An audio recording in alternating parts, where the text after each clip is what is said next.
नमः शिवाय, नमः सिद्धाय, जय श्री गुरु दत्तात्रेय नमो नमः। सिद्ध योगी बाबा पौनाहारी जी ने कैसे बताया बद्रीनाथ जी को कि कैलाश पर्वत का रास्ता और कैलाश पर्वत कहाँ पे है। सिद्ध योगी बाबा पौनाहारी जी के पास जहाँ बद्रीनाथ गुरु दत्तात्रेय से जिन्होंने विद्या प्राप्त की, जोली जिमटा सिंगी प्राप्त की, और सिद्ध योगी बाबा पौनाहारी चारों युगों के अवतारी हैं, कलयुग के अवतारी तो उनको कहा ही जाता है। तो बद्रीनाथ जिनको पूर्ण ज्ञान शिव पिता परमात्मा का नाम मिलने के कारण गोरखनाथ जी को छोड़ के बाबा बद्रीनाथ जी के लड़ लग गए थे, उनके शरणागत उनकी शरण में चले गए थे। तो उनको कई सवाल उन्होंने सिद्ध योगी बाबा पौनाहारी जी ने वहां जाके उनसे बाबा जी से पूछे गए, जिनका जवाब सिद्ध योगी बाबा पौनाहारी जी ने बद्रीनाथ को दिया था।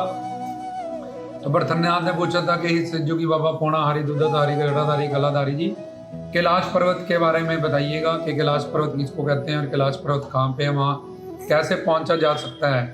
क्योंकि बद्रीनाथ गोरखनाथ से रिद्धियाँ सिद्धियाँ तो पा चुके थे, लेकिन वो शिव पिता परमात्मा के दर्शन पाना चाहते थे और सिद्ध योगी बाबा जी की शक्तियाँ देख के उनको ढूंढने के लिए हवा मार्ग से उड़ते उनके पीछे तक पहुँच गए थे। तो उनसे विनती की, अरदास की, अपने गुरु गोरखनाथ जी से आशीर्वाद लिया कि मैं आगे का ज्ञान बाबा जी से प्राप्त करूं। क्योंकि सैटेलाइट अर्थ के हमारे बाहर लगी है तो सुनामी भी होती है, तो उसमें रिकॉर्डिंग हो जाती है। सैटेलाइट में हम देख पाते हैं किस तरह से समंदर से लहरें उठी थी, सुनामी आई थी और इतनी तबाही हुई।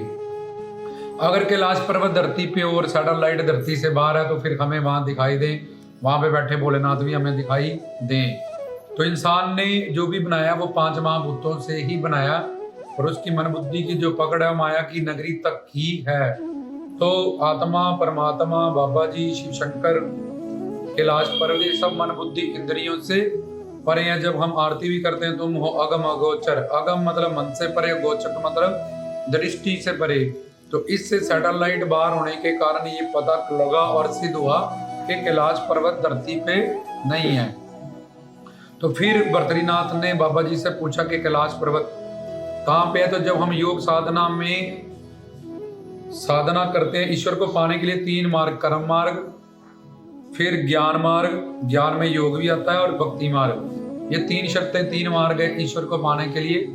तो बाल ब्रह्मचारी से जोगी बाबा बालकनाथ जी ने योग मार्ग का जो रास्ता है और उसका रूप योग मार्ग का हमें अपनी साधना में अपने अवतार काल में खींच के रूपरेखा उनकी बताई, जिसमें यम, नियम, आसन, प्राणायाम, प्रत्याहार, धारणा, ध्यान, समाधि, ये 8 स्टेप होते हैं। तो 8 स्टेप में हम क्या करते हैं, हमारे 3 शरीर होते हैं, सूक्ष्म, स्थूल और कारण। सूक्ष्म शरीर में 5 कोश होते हैं, अन्नमय कोश, फिर प्राणमय कोश, मनमय कोश,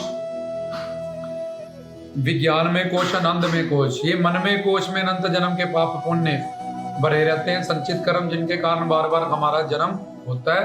और प्राण में कोश में, जब प्राण में शरीर में 72,000 नाड़ियां होती हैं, ईड़ा, पिंगला, सुखमन, सूर्य नाड़ियां, चंद्र नाड़ियां, और जिसमें कुंडली जागरण करना है, शब्द से शिव की तरफ जाना है, जब कैलाश पर्वत की यात्रा तक पहुंचना है। वो सूक्ष्म शरीर में ये सूक्ष्म चक्कर होते हैं। चक्कर मतलब जहाँ 72,000 नाड़ियां वो 108 जगह पे घूमी रहती है, उनमें 8 चक्कर प्रमुख माने गए, जिसमें से मूलाधार, स्वादिष्ठान, मणिपुर, अनाहद, विशुद्ध, आज्ञा चक्कर, फिर आगे त्रिकुटी, मानसरोवर, फिर भंवर गुफा, फिर शिव पिता परमात्मा का 10वें द्वार में उनका दर्शन दीदार करना, निर्वाण अवस्था को छूना, जब परम चेतना को छूना, जहाँ सबसे शिव का स्वरूप बन जाना। तो कैलाश पर्वत जो कि योग मार्ग, योग साधना में सिद्ध योगी बाबा पौनाहारी जी ने बद्रीनाथ को समझाया कि आसन सिद्धि करने के बाद चरण गंगा पे धूना लगाया। ये जो प्राण वायु है, इसको साधते हुए और ऊपर उठाते हुए किस तरह से यम, वम, हम, लम, ओम, इस तरह से साधना, एक एक चक्कर लम लम लम लम, वम वम वम, यम यम, इस तरह से 6 दूनी 12 12 साल का कहते हैं बाबा जी ने गौवा चराई, माता रत्नों के घर आके अवतार उनका माना गया। तो एक एक चक्कर को सिद्ध करने के लिए 2-2 साल लग जाते थे, तो 6 दूनी 12-12 साल में योगीनाथ तैयार हो जाते हैं योग साधना से। तो पौणारी तो पहले ही बोले शंकर जी के कार्तिक के स्वरूप अंशिक अवतार हैं शिव शंकर जी के। तो उन्होंने बताया कि बर्फरीनाथ कैलाश पर्वत हमारे अंदर सूक्ष्म शरीर में जब हम साधना करते हैं, तो जब हम अपनी सुरती को मूलाधार से मंत्र साधना से प्राण शक्ति को मूलाधार, स्वादिष्ठान, मणिपुर, अनाद चक्कर, विशुद्ध चक्कर, उससे फिर त्रिकुटी, त्रिकुटी से मानसरोवर, मानसरोवर से बिंदु चक्कर, जहाँ पे ये शक्ति सोई पड़ी है कुंडलनी मार के मूलाधार चक्कर में, जहाँ रीढ़ की हड्डी हमारी खत्म होती है, ये पीछे स्पाइनल कोड, उसके एंड में जो मूलाधार चक्कर दर्शाया जाता है, जहाँ कुंडलनी मार के ये पार उतारा करने वाली जो शक्ति है वो नर नारी में, मनुष्य मानव शरीर में सोई पड़ी है, उसको वहां से उठाना, शब्द से शिव की तरफ ले जाना, एक सिद्ध गुरु का, पूर्ण गुरु का दामन पकड़ना, शिक्षा दीक्षा प्राप्त करनी, और फिर नाभि के और वो रीढ़ की हड्डी जहाँ खत्म हो रही है उसके सेंटर में, जहाँ घर परिवार संसार का जन्म होता है, जहाँ से ये संसार घर परिवार को आगे बढ़ाने के लिए हमें काम शक्ति स्रोत दिया गया और हमारा वीर्य बनता है, ताकि ये संसार आगे बढ़े और ईश्वर का ये बनाया हुआ संसार चलता रहे गृहस्थ जीवन में।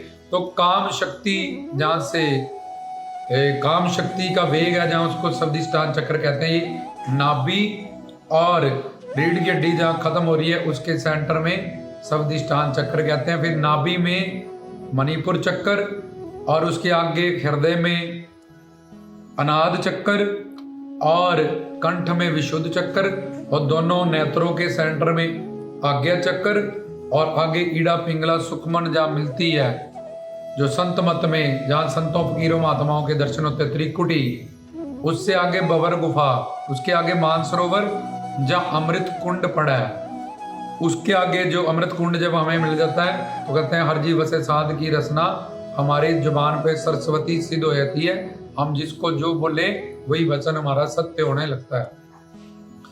तो मानसरोवर से फिर आगे बबर गुफा का रास्ता आता है, इसमें अपान प्राण उदान समान वायु, ये 5 प्राण का ज्ञान चाहिए होता है, और प्राण वायु को साधते हुए हम ये कुंडली जागरण, ये चक्र साधना करते हैं। इस सब ज्ञान को एक सिद्ध गुरु से, पूर्ण सतगुरु से प्राप्त कर सकते हैं। तो नीचे रीढ़ की हड्डी जहाँ खत्म हो रही है वहां मूलाधार चक्र में शक्ति पूरा उतारा करने वाली शिव शक्ति सोई पड़ी है। योगीनाथ लोग इस शक्ति को वहां से उठाते हुए चक्रों का भेदन करते हुए इसको मानसरोवर के आगे बिंदु चक्कर, जहाँ पे ये रीढ़ की हड्डी ऊपर, एक तो नीचे बताया मूलाधार चक्कर जहाँ खत्म हुई, जहाँ इसका शिखर जो चोटी है ऊपर, वहां जाके जहाँ ये रीढ़ की हड्डी खत्म हो रही है, हमारी स्पाइनल, जिसको हम कहते हैं स्पाइनल कोड, तो वो जहाँ ब्राह्मण लोग बोधि रखते हैं,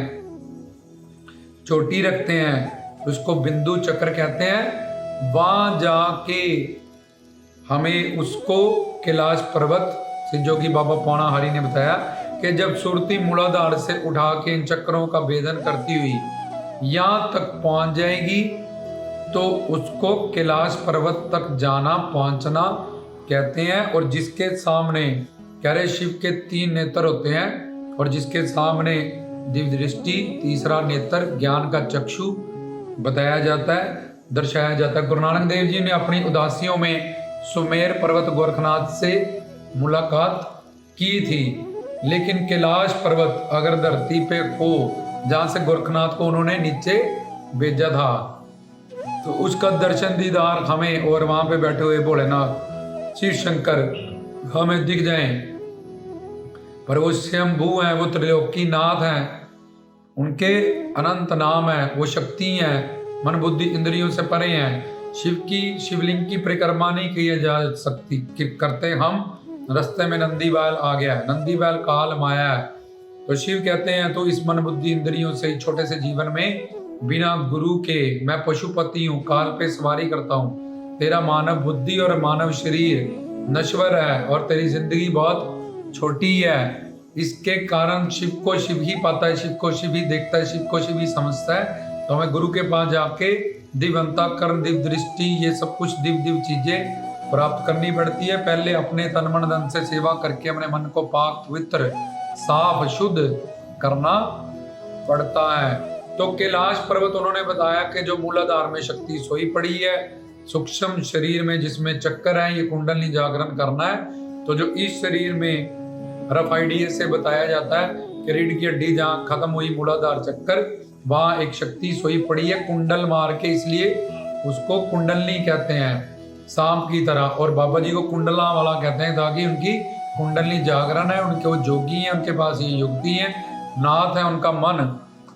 शिव पिता परमात्मा शिव भोलेनाथ जी के साथ हमेशा को अलख मंत्र से, नमः शिवाय मंत्र से नथा रहता है। तो ऊपर जाके जहाँ वो रीढ़ की हड्डी का शिखर है, जिसके सामने दिव्य दृष्टि है, उसको कैलाश पर्वत कहा जाता है। और पार कैलाश पर्वत पे शिव शंकर जी बैठे हैं। पार उतारा करने वाली पार्वती उनकी बीवी, जहाँ उनके पार्वती माँ जो उनके साथ उनकी धर्मपत्नी है, ये पार उतारा करने वाली शक्ति गुरु से मिलेगी। गुरु ब्रह्मा गुरु विष्णु गुरु देव महेश्वरा, ये ज्ञान भी हमें गुरु से ही मिलेगा। और कैलाश इसलिए कहते हैं क्योंकि माया के कारण इस जीव में 3 गुण 4 दोष और 5 क्लेश का वास होता है। राग द्वेष अस्मिता अविद्या अभिनिवेश, ये 5 क्लेश जो होते हैं, राग द्वेष अस्मिता अविद्या, अविद्या होता है खुद को शरीर जानना, और अस्मिता होता है अहंकार, अभिनिवेश होता है मृत्यु का डर, राग होता है मोह, द्वेष होता है अनुकूल भावना से इस संसार का मोह करना, संसारियों को मोह के कारण या दुश्मनियों के कारण बार बार उनका चिंतन करना, उनको याद करना, और 84 लाख में भटकने का कारण जो होता है, ये होता है संसार का चिंतन, ना राग भाव से ना द्वेष भाव से, क्योंकि दुश्मन का भी बार बार चिंतन करते हो तुम, जहां तुम्हें मोह है उसका भी चिंतन करते हो। तो राग द्वेष दोनों से रहित, राग द्वेष अस्मिता अविद्या अभिनिवेश, ये 5 क्लेश माने जाते हैं। तो जिसकी सुरती यहाँ तक पहुंच जाती है, चक्कर साधना वो कर लेता है, आज्ञा चक्कर से आगे तक पहुंच जाता है, तो उसमें माया त्रिगुणात्मक जो माया रज तम सत माया, इससे उसकी सुरती बाहर चले जाती है। तो इसलिए कैलाश जहाँ जाके उसके सारे कष्ट क्लेश दोष ये सबसे वो दूर हो जाता है। ईश्वर की दुनिया में उसका, शिव पिता परमात्मा की दुनिया में उसकी सुरती जाके वास करती है। उसमें जीवन में गणेश वंदना हो जाती है, क्योंकि 9 खिड़कियों से 2 आंखें, 2 कान, 2 नासिका के छेद, मलमूत्र के दरबार, 1 मुंह, ये 9 द्वारों से उसकी सुरती, ये 9 भूल भुलैया में भटकते भटकते 10वें द्वार की तरफ, दिस दृष्टि की तरफ वो रुखसत होता है। जीते जी ही ये ज्ञान पाके, ये साधना करके, तो इस तरह से श्री जोगी बाबा पौनाहारी जी ने उस बिंदु चक्कर को कैलाश पर्वत से के कैलाश पर्वत वहाँ से पूजी हुई सुरती को कहते हैं।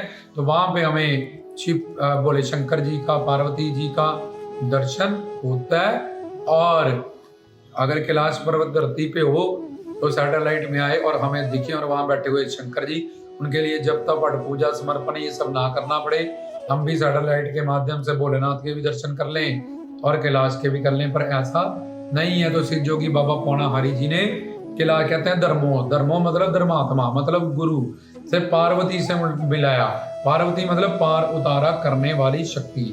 वो मान सरोवर पे स्नान करने आई थी। मान सरोवर जहाँ भक्ति का रस, सोम रस, ज्ञान का रस बरसता है, जहाँ पे जोगी नाथ फकीर मोर बन के साधु संत महात्मा गुफा बबर गुफा 10वें द्वार के पास रहते हैं, पहले डालते हैं। ये मोरों का मतलब गुरु पीर साधु संत फकीर शुद्ध आत्मा पवित्र आत्माएं होती हैं। और वहां से फिर कैलाश पर्वत पार्वती पार उतारा करने वाली पार्वती माँ, क्योंकि पार उतारा करने वाली शक्ति उसको गुरु से प्राप्त होगी, ज्ञान प्राप्त होगा, तो फिर वो भोलेनाथ तक कैलाश तक पहुंचे। इसमें बाहिरंगा कोई मतलब नहीं है कि उस देश में या उस शहर में इतने दूर कैलाश पर्वत तुम्हें मिलेगा। ये सुरती चढ़ाने से अंदर की यात्रा शब्द से शिव की तरफ जाने के लिए, जिसके लिए सिंगी, जोली, चिमटा, पौए, शेषनाग, ये सबका ज्ञान जो पीछे प्रवचनों में दास ने दिया है वो तुम्हें होना चाहिए, और एक कामिल सतगुरु, पूर्ण सतगुरु तुम्हारे पास होना चाहिए। तो ये था कैलाश पर्वत का ज्ञान। गुरु प्यारी सारी साध संगत को रामदास की तरफ से सच करता हूँ।